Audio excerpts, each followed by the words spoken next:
I didn't know much about Ambuvumbi, but I felt called to share the gospel with the Tandroy people. Located to the south of the island, the Androy region is considered to be one of the least reached and underdeveloped areas of Madagascar.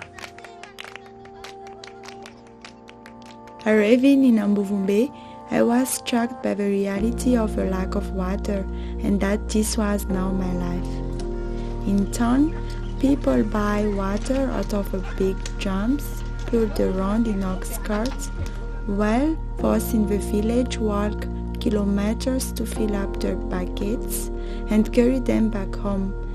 In the village, the water is often dirty and reused multiple times. To get to Ambuvumbi, I took a bus that looked more like a semi-truck. Anything else would have had a hard time driving through the sand and mud or climbing in and out of the giant potholes. I understand now why the people here feel so isolated. It's a difficult area to access. For Malagasy spoken in Ambuvumbi, I had a hard time understanding people and being understood myself, as the dialects are different. The Bible has yet to be translated into this specific dialect, and it can be hard translating verses correctly sometimes. Everywhere I look, there seems to be Zebus. Besides being used for transportation, meat and labor, Zebus are a symbol of wealth and status in the community. The more Zebus you have, the more important you are.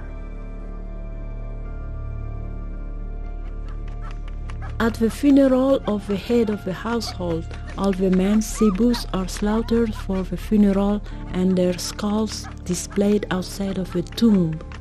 There is no such thing as inheritance here. It seems like every week there is a funeral to go to, and at each one I am expected to give a monetary gift to the family.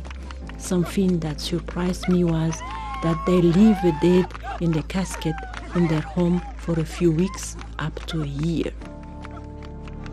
As a single lady, it can sometimes be hard to reach out to the men in this culture. Women are often seen as objects, and in some parts the concept of marriage fails to exist. Women are responsible for the children and home, while the men work outside or hang around the market. It is concerning that some congregations mix biblical truths with ancestral beliefs. I was happy to find a church to be a part of and have been invited to preach the gospel in a verse. The people can be hard to reach out to and are sometimes very close to new ideas and foreigners. Many appear to be double-minded, often saying yes, while really meaning no, and not showing any change in their lives. Despite that, I have made great friends here and love getting to know the local people. God is doing great things in Ambuvumbi.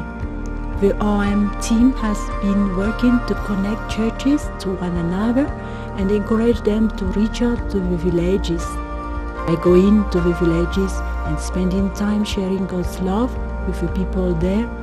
The team has seen people give their lives to Christ and commit to being His disciples. In turn, the disciples reach out to other villages with the intention of making more disciples and impacting more communities. In turn, Perla empowers women by teaching them skills such as sewing and cooking. With these abilities, the ladies are able to find work and provide for their families.